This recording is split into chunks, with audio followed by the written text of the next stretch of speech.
Howdy, lieutenants and economists. The most volatile, evil, disgusting things on the planet, humans.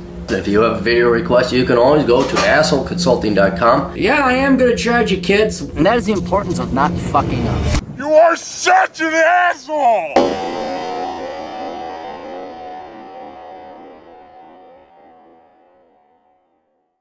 It is a beautiful day to do some asshole consulting because it's raining outside.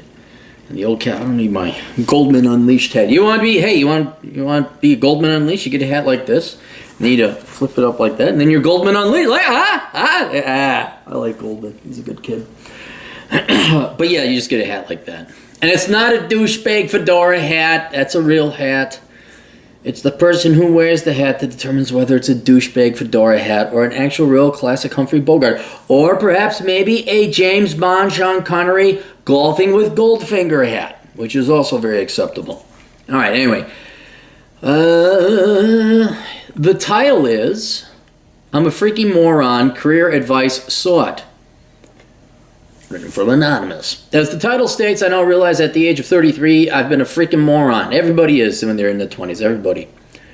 The only people who aren't morons are the Asian kids who listen to their parents and say, you will become an engineer or a doctor. And they follow that, but at the same time then, they don't know who they are.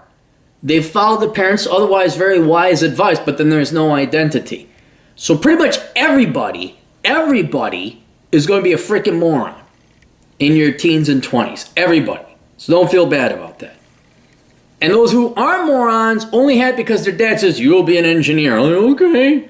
But then they got other issues. They got other problems. Like, where do I go? And we get a lot of questions like that over at assholeconsulting.com.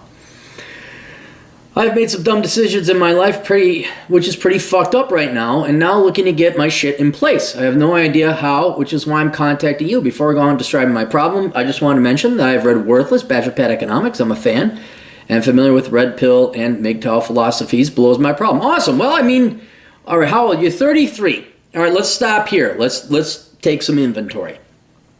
Bad as things might be now, at least you now know reality in the first 40% of your life, right? Most people live and die in poverty and filth and debt and confusion. They don't know what the purpose of meaning life was. They're always scrambling to be debt slaves or to pay the living paycheck to paycheck, being wage mules, and they don't spend time. You would think, bad as things may be, dude, 33 figured out. Matter of fact, that's 3 years ahead of some epiphanies I tried to figure out and didn't realize until I was 36. Like, wow, you guys are complete fucking morons, and I should go do something else. So it's not as bad as you think. Background and context. I'm a 33-year-old male living in Canada and now a Canadian citizen. I'm originally from New Delhi, India. Nobody in my family is very educated, and I am now on paper the most educated person in my family. And you're finding out how valuable those Western education and college degrees are.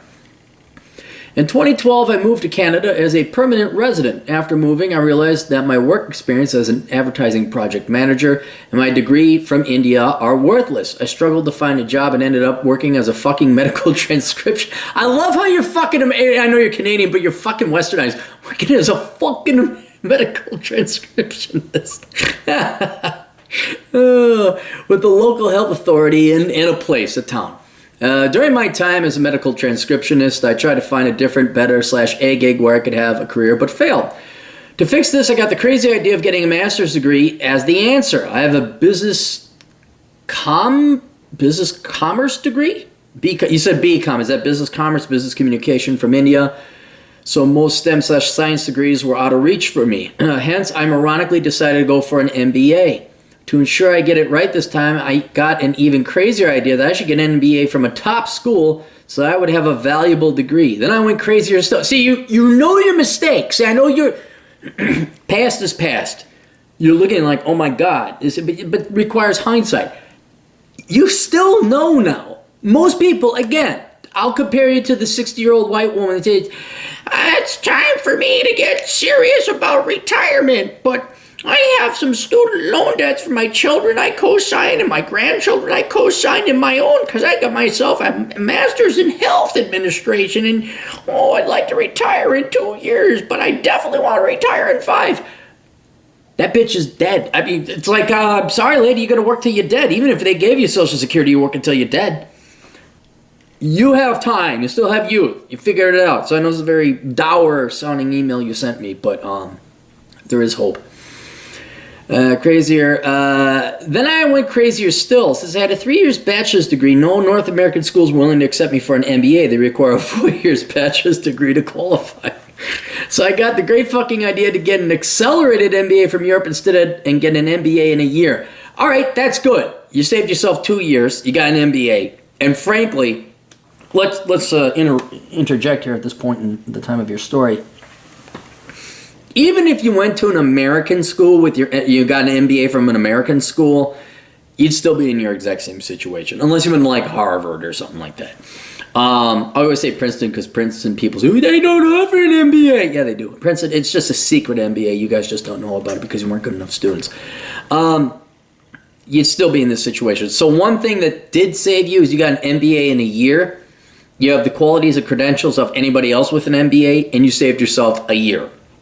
That's good. And you got an MBA, which increasingly worthless, but it's not going to hurt you at the same time either. Worked my ass off studying and got a great GMAT score, saved as much money as I could on my shitty transcription of salary, applied to a bunch of European schools that got accepted. Finally ended up going into IE Business School, a, quote, top-ranked school in Madrid, Spain. I think there's a gal who wrote a book about MBAs, and she went to that same school and said what a bunch of bullshit it was. You could probably guess how the story goes from here. The school turned out to be a charlatan. The top school moniker turned out to be just a marketing smokescreen. The intake was 400 people, and the school didn't give a flying fuck about your career or what the fuck happens to you after. The professors were nearly all morons. I could have had a better education off of YouTube. Dude, that's every college degree. That's give me a teacher and a professor or the internet. Give me the internet. The teachers and professors, they're obsolete. The government spending just doesn't know it yet. Spent a year there doing useless projects and fucking girls, but I don't think I learned anything at that top school. Well, you have to have some sex with some girls. MBA ended, and with no job in hand, returned to Canada and started living with my brother to save rent. Then came the struggle. I couldn't find any jobs. Had quite some interviews, but nobody was willing to hire me. My brother suggested getting a PMP. Is that project management? No. Oh, God. The PMP, sir. Oh, God. The PMI Institute? Hang on. Let me look this up. I know someone who went and got that thing, and I remember looking at her, the studying thing. Professional management, project management professor. Is that the PMI? Or is that different? PMI. Project Management Institute. Yeah, dude, it's bullshit. It's bullshit. Either way. To bolster my job market value, studied my ass off. I got the PMP certification and a Scrum Master certification within a month. Still nothing. Then came across your book, Worthless, and I realized what a fucking moron I had been. Dude, you weren't a moron, man. I went to school for finance. I went to school at the Carlson School of Management.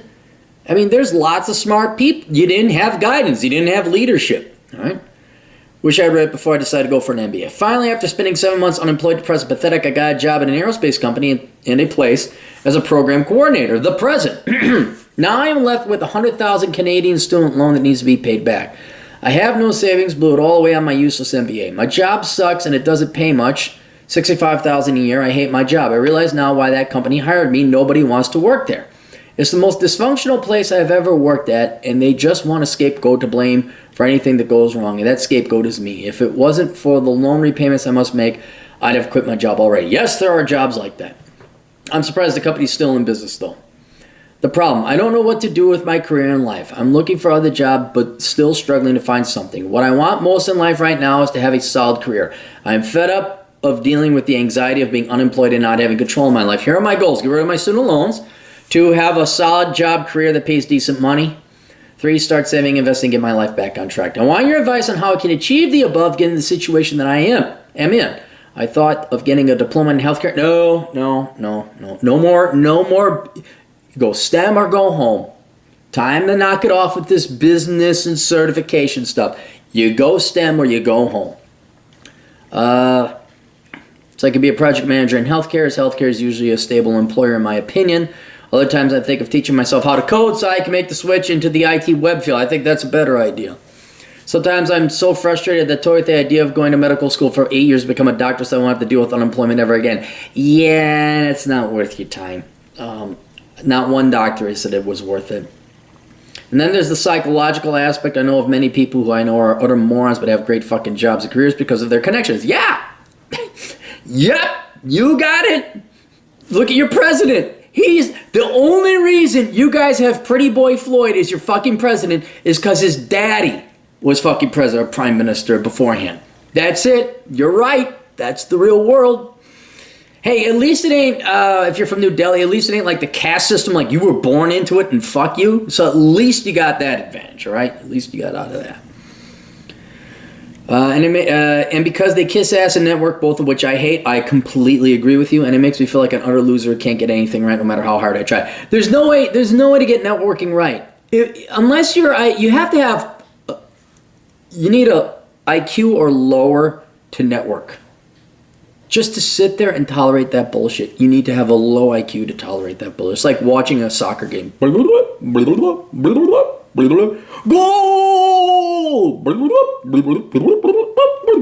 Goal! And like, yeah, if you can't get excited about that, which anyone with an IQ above 100 can't, then it's really hard to network. It's really hard to network.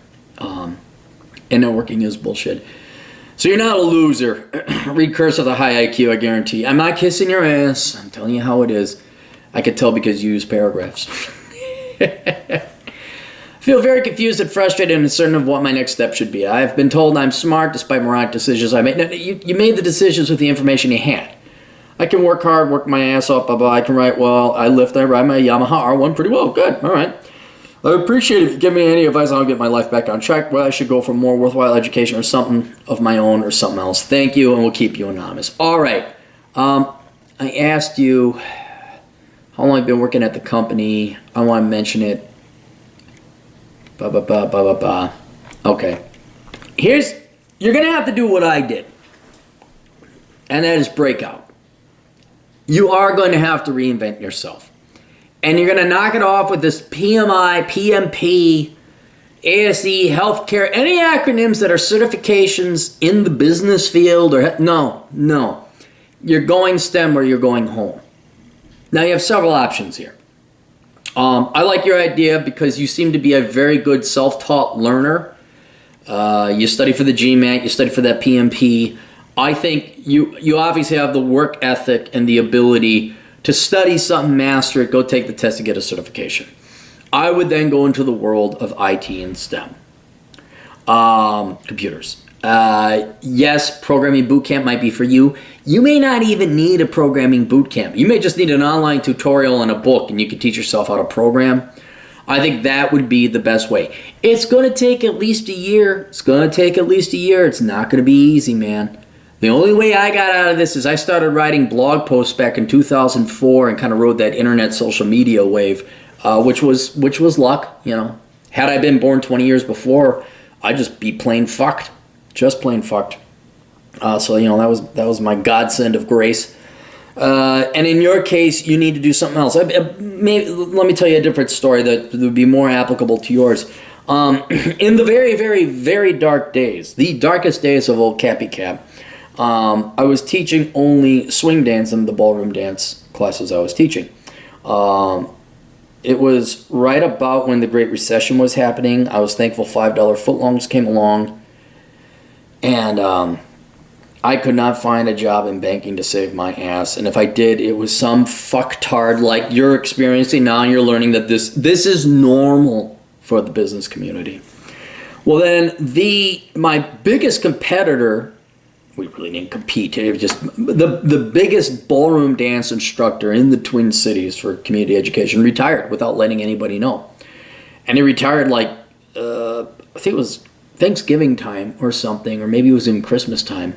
So it's Christmas time. And so also I started getting calls from all the other departments saying, can you teach ballroom, salsa, tango, Latin, all these other classes that I knew a little bit here and there, but not enough to teach a class.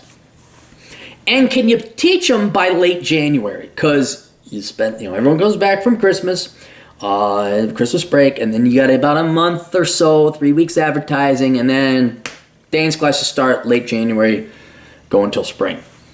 And it's like late December. And I'm like, oh, yeah, I could teach that. And the reason I said yeah is because I needed the money, but it was also as down as I was, as down as you may be, you need a challenge to get yourself back up. And I did. And I taught myself like 5 different dances on my own because, once again, never had the money to afford dance classes. And I would just go ballroom, Latin, salsa, tango, cha-cha, merengue, bachata. Oh, the worst fucking dance ever. Just hand in your man card if you do bachata. Well, I get a lot of yeah. Just bachata. Ugh. Waltz, foxtrot, that kind of thing. So I taught myself, and I went out and I danced with the fattest, oldest, ugliest women because I didn't have the choice. And I went out 7 times a week. Sometimes if there was a daytime dance, I go out 8 times a week, and I just hammer it down. It'd almost be like teaching yourself jiu-jitsu, karate, judo, and another martial art so that you could teach at least an introductory basic level within a month. And that's what I did. And it wasn't even fun after a while. I mean, yeah, okay, it beats looking at a spreadsheet. I'll grant you that. But it was work. And it was hard. And I remember sitting there at home, executing moves and trying to figure out how to teach. What's the female part? I had to learn the women's part so I could teach that. And I did it in a month. And that netted me over the course of the next 5 years, like probably $150,000, $170,000 for that 1 month of hardcore studying. I think you have to go through something similar, but this time instead of pissing it away on management or business or project management or PMP or PMI or BMI or whatever the fuck these nonsense, worthless business fucktards come up with, you're going programming, you're going or computer networking or something like that. And again, I think you may not even need to go to a programming boot camp. It's something, maybe worth the money to consider, but that's the route you got to go. And you have different routes. Do you want to become a computer networker? All right, that's one way. Do you want to become a computer programmer? That's another way. Do you want to maybe be a data scientist? That's programming in a little bit. There's the Microsoft data science program. I think it's very affordable. It's all online, but you're not going back to business. You've wasted all this time, effort, and money on business. Now you need an actual skill because there's no skill in business, which you know because you figured it out. So you have the number one thing, and this is why I want to paint a positive spin on it. You have the number one thing that matters, and that's a work ethic. Most people don't. Most people do not. Most business majors don't. That's why you get your networkers. That's where you get your low IQ fucking water buffalo wandering around like handing out business cards. Oh my God, they hand out business cards still. And you go get a skill that's in demand. And you master it. You master it. You get very proficient at it. You put together a portfolio. You start volunteering. You go to coding meetup groups. That's one thing I wish I kind of... Because all the other meetup groups suck in the Twin Cities. It's like, oh, we're going to learning Python. I'm like, I'd like to attend that, but I don't know Python. And I have no incentive to as of yet. Talk to me in 5 years. I might end up becoming a programmer. But that's the route I think you need to go. You're young enough. You got the work ethic. You got the energy in you. Go and do what I did during that month of intensive ballroom dance self-instruction. If you want to take a programming boot camp, go ahead. But you need to get into some kind of field where you don't have to dick around with this crap anymore. Oh my God, we need a Python programmer. Oh, do you? Flyboy, Dubro McFly? All right, well, I guess you're going to pay me $120 an hour. But dude, like, you could get in on equity. I'll give you some... fuck you, Chip. You're going to give me, I told you before, I don't know if you understand this because you have your degree in business, $120 an hour, which is more than you make. It is more than your lease payment on your used BMW. That's what you're going to need to do. And then life is going to get easier. Now, I got very lucky through dance class and the internet, look at me. I get to be an asshole. Hey, look everybody. So I'm very fortunate, very happy in that regard. You need to do something like that as well. I don't recommend going on becoming an internet, micro celebrity, but something a little bit more hardcore programming stuff like that, dude. If you could pull it off, I mean, if you need a break, I mean, your story's kind of interesting. I mean, everyone says, "Oh, should I start a podcast?" Yeah, don't expect nothing from it. Who knows? That might be worth throwing a little bit, just as if anything, for like a respite. I mean, that's why I started my podcast, was like for a psychological release. You might want to consider that. Who knows? Who knows? You might become the next Joe Rogan. So if it helps you have a little bit of a creative outlet online that you could monetize down the road, possibly, if you become very popular.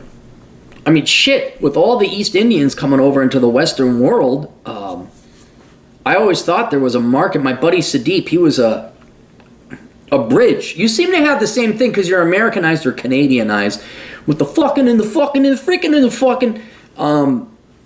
There was a gap because everybody would come over from East India and they wouldn't go and explore America. And Sadeep's like, we're in America, let's go have fun. And he ended up bridging the gap with new people that come over from India to work. He's like, okay, let's go out.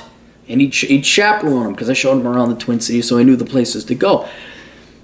There's a market there. There's a market, Canadians for Indians. Something, maybe you're the conduit by way. But larger point is, it doesn't have to be programming or something like that, but let's just say the lion's share of your effort and energies should go into something that's proven and has an employability at the end of it, where you can avoid this dude bro fucking bullshit. Unfortunately, you're going to have to work where you are right now for the foreseeable future.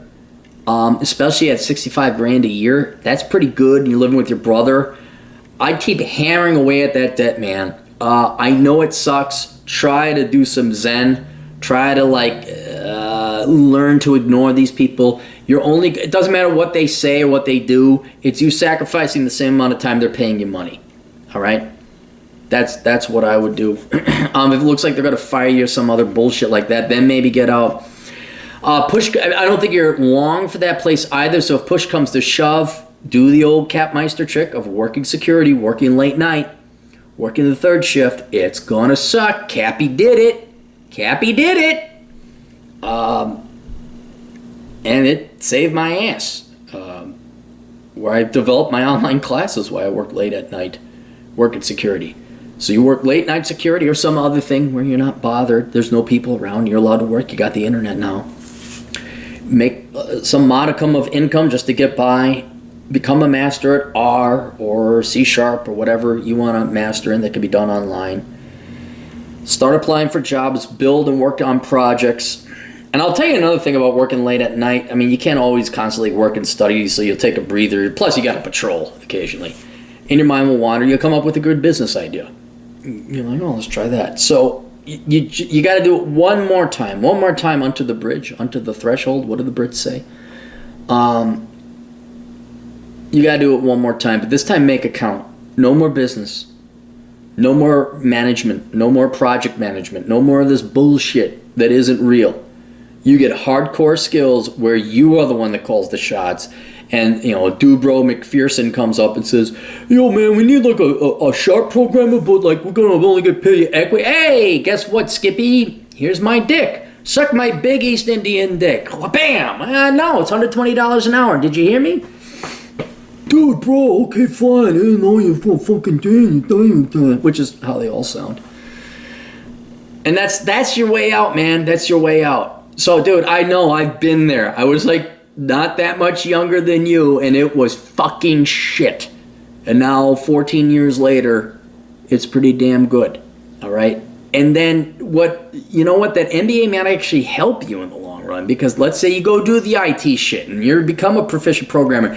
Then they're all going to say, hey, Bob, his name's not Bob. Bob has an MBA. Really, Bob? What are you in? Like, do you know accounting? Like, yeah, I know accounting. Oh, whoa. That sounds like you're asking me to do something. Currently, I am paid $120 an hour. If you would like me to manage, my price goes up to $200 an hour. Well, geez, man, fucking gotta be a dick about it. Okay, I'll just settle for my $120. I'll settle for my $120. All right, fine, I'll pay you $200 an hour. I'm like, oh, okay. So, but you gotta get gray hair for that. You gotta get seriously. You need gray hair to be a manager because no one takes you seriously. But yeah, you got one more shot within you. You're that young. You can pull it off. I know exactly where you are because I was there. But you're not doing too bad. You're not doing too bad because at least you're based in reality now. You're playing for the long term. You're playing for 70 years old, okay? So you got your house paid off and this and that, and you're doing fine. And then who knows? You got... I think that'd be a great website. Canada for Indians. You do podcasts. Seriously, you could. You could. You could. It could happen. There's a market there for it. I'm just saying. All right. Questions, answers, assholeconsulting.com. Check out all the links below. We'll see you guys later. Toodles.